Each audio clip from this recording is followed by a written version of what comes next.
नाम किसे कहा जाता है? नाम, नेम अगर कहें तो इंग्लिश में एक ही बात है। जैसे आपको आदमी आदमी कहें, इंसान इंसान कहें,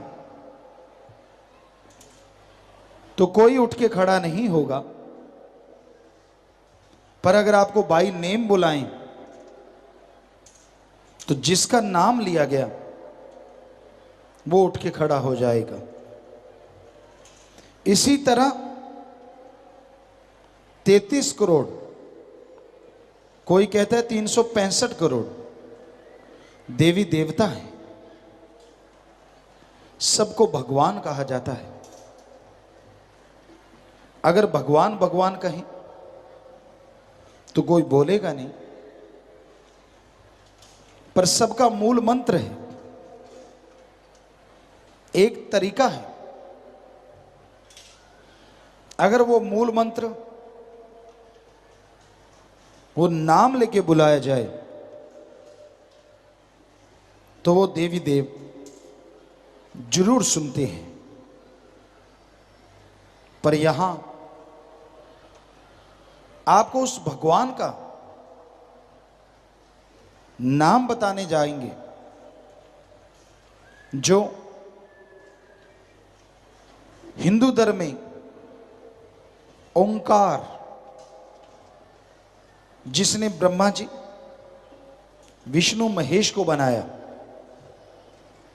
इस्लाम धर्म में बोले तो अल्लाह ताला रहमो करम का मालिक। ईसाई धर्म में बोले तो द सुप्रीम पावर गॉड। और सिख धर्म में बोले तो एक ओंकार। तो वो वाहिगुरु, वो राम, वो गॉड, वो खुदा, वो रब को बुलाने का एक तरीका होता है। उसको उसके नाम से बुलाया जाता है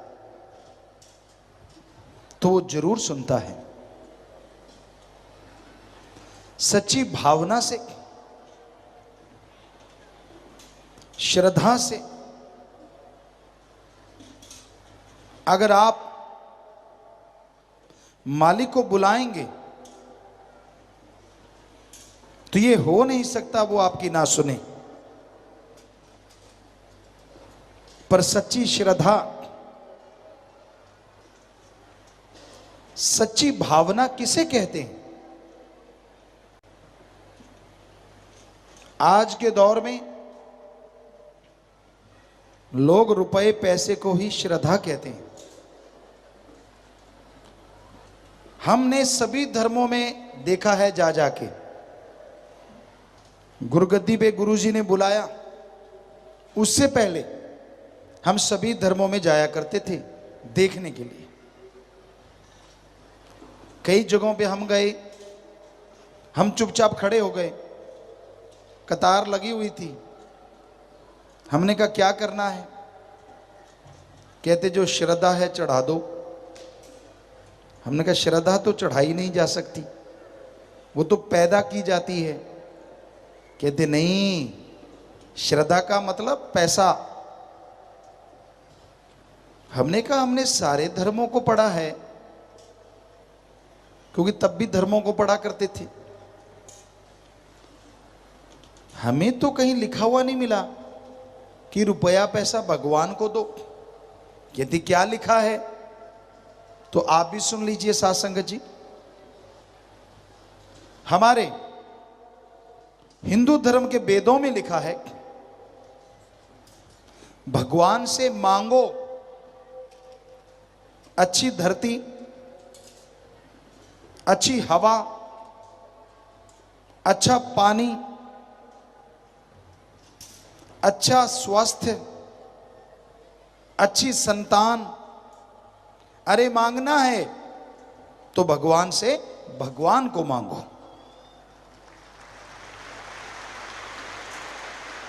हमारे इस्लाम धर्म में लिखा है, अल्लाह ताला रहमो करम का दाता है।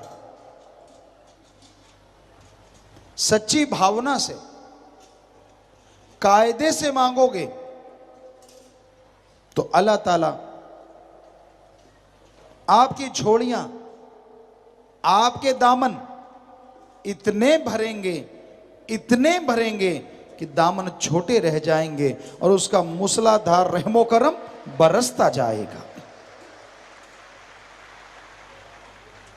सिख धर्म में लिखा है, जो मांगे ठाकुर अपने से सोई सोई देवै। कहीं नहीं लिखा लेवै, कि जो अपने मालिक से मांगोगे, अगर शुद्ध भावना है और कर्म जोगी बनोगे तो वो आपकी सारी भावना पूर्ण जरूर करेंगे। और ईसाई धर्म में लिखा है, गॉड देता है, लेता नहीं। बात ही खत्म। तो फिर ये कौन सी भावना है?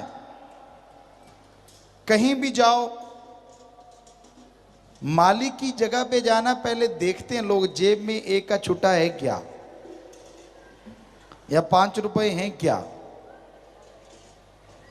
ये तो टैक्स हो गया मालिक की जगह पे जाने का। हिमाचल साइड में हम गए तो हमने ये बातें सुनाई, क्योंकि वो देवभूमि है। वहां के एक हेड मिले हमें धर्म के, कहने लगे गुरुजी जो आप कह रहे हो ये सच है। हकीकत ये है कि अगर कोई 100 रुपया हमारे यहां चढ़ाता है तो हम कहते चलो ये छोटा है। 1000 चढ़ाता है तो हम कहते हैं ये हजारों वाला है। हजारों चढ़ाता है तो हम कहते लाखों वाला है, ये लाख वाला है। और लाख चढ़ाता है तो हम कहते हैं लाखों वाला है। और कोई हमें लाखों चढ़ा दे तो हम कहते हैं ये करोड़ वाला है। और अगर करोड़ चढ़ा दे तो कहते करोड़ों वाला है। अब आपको भी समझ नहीं आई होगी ये बाड़ा क्या है, करोड़ों वाला है, लाखों वाला है। हमने उनसे पूछा, अजी ये बताइए ये बाड़ा क्या है? कहते गुरु जी हमारा कोड वर्ड है। क्या कोड वर्ड? कि अगर 1000 चढ़ाता है तो हम कहते हैं ये हजारों वाला ठग है, हजारों की ठगी मारी होगी इसलिए भगवान को 1000 चढ़ाने आया है। लाख चढ़ाता है कि लाखों वाला ठग है। तो है तो सच, ठगी मारते हो आप लाखों रुपए की और मालिक को हजारों चढ़ाते हो। लाखों की ठगी मारी, 2-4 हजार रुपया मालिक को चढ़ा दिया और क्या कहते हो, मालिक ये ले तेरा हिस्सा, बोलना मत। वाह वाह,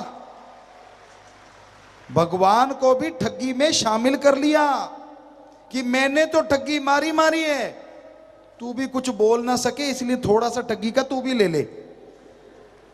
कितना चालाक आदमी है, कितना शातिर है इसका दिमाग। लोगन राम खिलौना जाना, जब उससे काम लेना है तो उसको कोई लड्डू खिलाता है, कोई पेड़े खिलाता है, कोई देसी घी चढ़ाता है। और जब काम नहीं लेना कोई पूछता ही नहीं कि भगवान भरपेट सोता है या खाली पेट है। अरे भाई आपने ये सुना होगा अपने बुजुर्गों से, हमने तो देखा है प्रत्यक्ष में।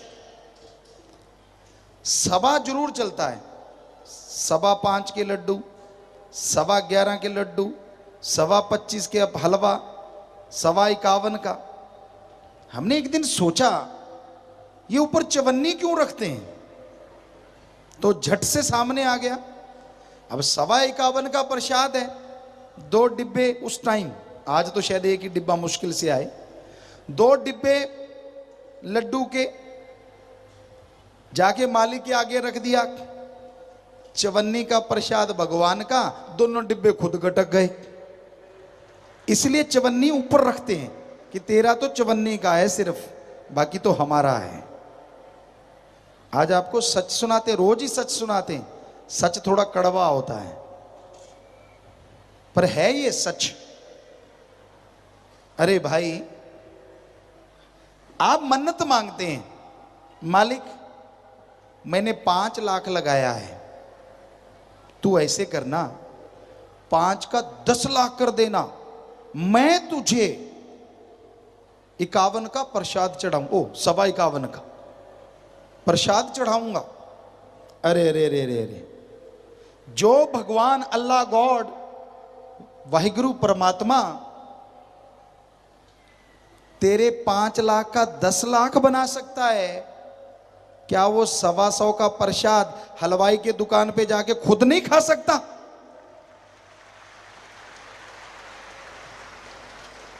बड़े नमूने हैं जी हमारे दुनिया में।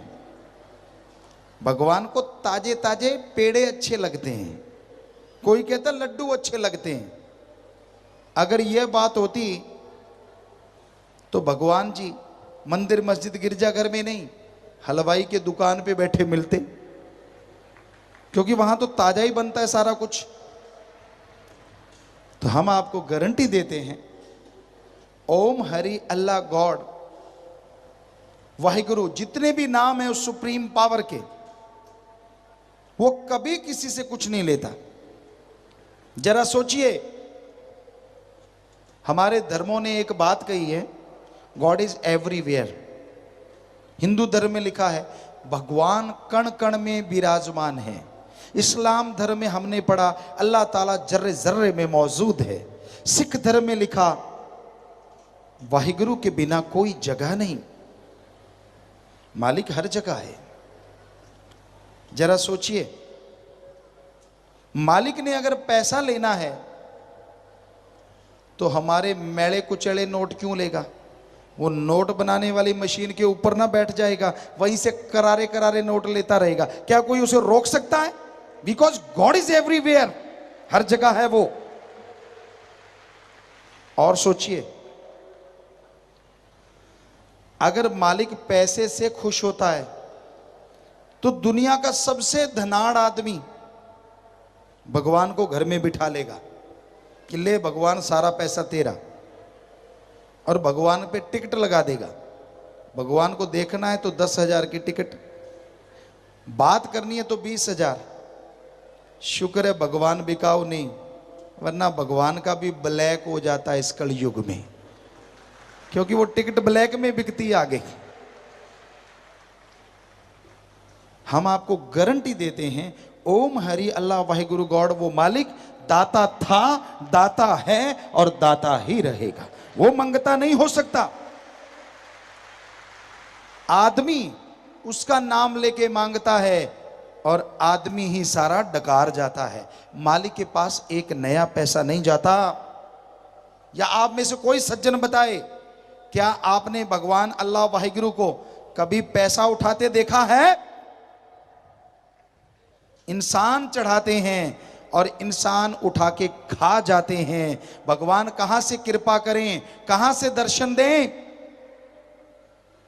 मेथड ऑफ मेडिटेशन, गुरु मंत्र एक तरीका है जिसको जाप करने से भगवान मिलते हैं, पर सच्ची श्रद्धा भावना। सच्ची श्रद्धा क्या होती है? मालिक ना करे, आपका कोई बेटा हो, आपसे बहुत दूर रहता हो, अचानक वहां एक्सीडेंट हो जाए, आपको पता ना चले कि वो जिंदा है, चोट लगी कहां है, तो बेअख्तियार अपने आप आपकी आंखों से आंसू बहने लगते हैं, क्योंकि आप अपने बेटे से बहुत मोहब्बत करते हैं। यह है श्रद्धा, प्यार, मोहब्बत आपकी अपने बेटे के लिए। रुपए में 100 पैसा, अरे ऐसी भावना उस ओम हरि अल्लाह वाहिगुरु के लिए रुपए में 15 पैसे बना लो, और भगवान सामने ना प्रकट हो, हम सत्संग करना छोड़ देंगे। और बताइए, ऐसी होती है भावना, इसे कहते हैं श्रद्धा। ये पैसे की श्रद्धा नहीं चलती उसके दर पे। उसको राजा भी पा सकता है और एक भंगी कोई भी छोटी जात का इंसान भी पा सकता है, क्योंकि उसके जहां जात पात नहीं चलती, ऊंच नीच नहीं चलती, जैसी जिसकी भावना वैसा ही फल दे। राम झरोखे बैठ के सबका मुजरा ले। वो देखता है हर किसी को, किसी का अहंकार घमंड उसे प्रभावित नहीं कर सकता, किसी के पैसों से वो खुश नहीं होता, कपड़ों का रंग बदलने से वो नहीं मिलता, सिर पे लगातार पानी डालने से वो नहीं मिलता, ठंडे पानी में खड़ा रहने से वो नहीं मिलता। अगर मिलता होता तो मेंढक मछलियां कब की मालिक के पास होती। अरे जंगलों में जाने से वो नहीं मिलता, जंगलों में जाने से वो मिलता तो जंगली जानवर मालिक के पास होते। वो अपनी भावना का शुद्धिकरण करने से मिलता है। जिनके विचार शुद्ध हैं उन्हें ही मालिक के दर्शनों का एहसास होता है। उसी के अंदर विल पावर चरम सीमा तक बढ़ जाया करती है और सफलता कदम चूमती चली जाती है। इसलिए उसको किसी दिखावे से कुछ लेना देना नहीं है। आदमी सोचता है मैं भगवान का नाम क्यों जपूं, अच्छा पैसा है, गाड़ियां हैं, हवा में उड़ार जहाजों पे चढ़ते हैं, मजे लूटते हैं, हमने भगवान से क्या लेना है।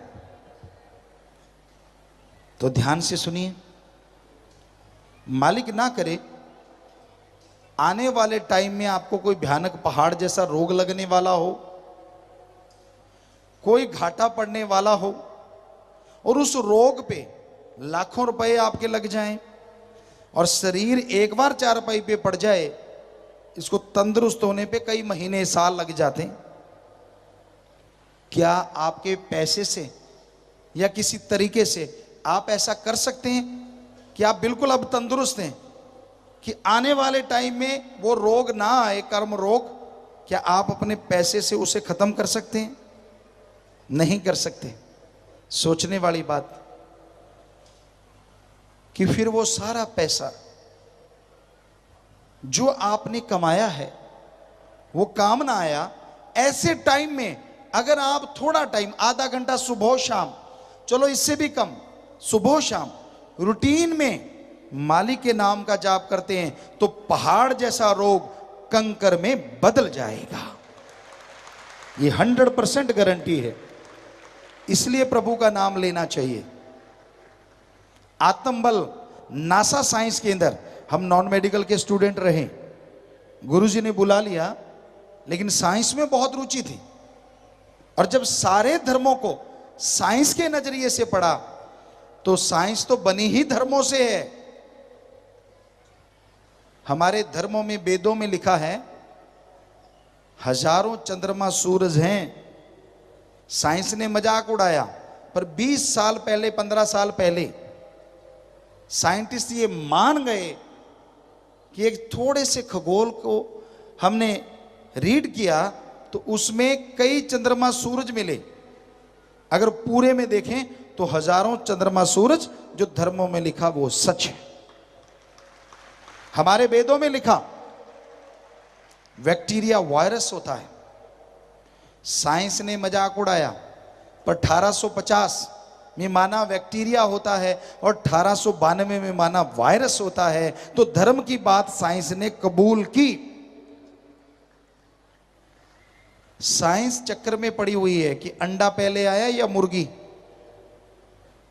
अगर अंडा पहले आया तो मुर्गी के बिना कहां से टपका, और मुर्गी पहले आई तो अंडे के बिना बनी कहां से? कोई जवाब नहीं। धर्मों में, वेदों में, सब जगहों पे लिखा हुआ है पहले भगवान ने शरीर बनाए, बुत बनाए, उसके बाद प्रक्रिया सारी जीवन मरण की शुरू हुई। साइंस में कहा गया आदमी का पूर्वज बंदर है, फिर साइंस बदल गई, हम पढ़ा करते थे उस टाइम की बातें।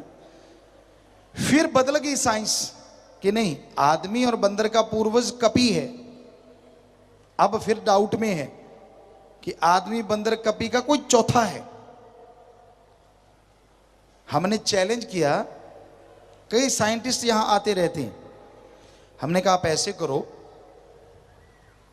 बच्चा पैदा मत करो, एक बंदर पकड़ लो, बंद कमरे में बांध लो, उस टाइम में जैसा वातावरण था जब बंदर से आदमी बना, आप भी वैसा वातावरण क्रिएट कर लो। एक दिन पूंछ जड़ेगी, सारी जायदाद उसके नाम कर देना, बच्चा पैदा करने की क्या जरूरत है, करके दिखाओ। तौबा करके कहती गुरुजी अब नहीं होता। तो फिर पहले कैसे हो गया? सब बकवास है, सब हवा की बातें, ऐसे जोड़ते तोड़ते रहते। हमारे धर्मों में स्पष्ट है, आदमी का पूर्वज 100% आदमी ही था। सवाल ही पैदा नहीं होता आदमी किसी और से बिगड़ के बना या तोड़ फोड़ के बनाए। फजूल की बातें, ऐसे ही हवा में बातें मारते रहते हैं। तो धर्म महान है, पर धर्म को सही तरीके से पढ़ा जाए। धर्म को बदनाम कर दिया है लोगों ने, पैसे ले लेके गुमराह कर दिया है। अरे धर्म में कुछ लेने का नहीं, देने का प्रावधान है। धर्म क्या कहता है? धर्म शब्द का मतलब क्या है? धारण कर लो, ग्रहण कर लो, आदमी को आदमी से जोड़ो, आदमी को भगवान से जोड़ो और आदमी को नेकी भलाई से जोड़ो। सारे धर्मों की यह शिक्षा है। आज का दौर बुराई का दौर है, कलयुग। यहां लोग दिखते कुछ और हैं, उनके अंदर मीटिंग कुछ और चल रही होती है और बोलते कुछ और हैं।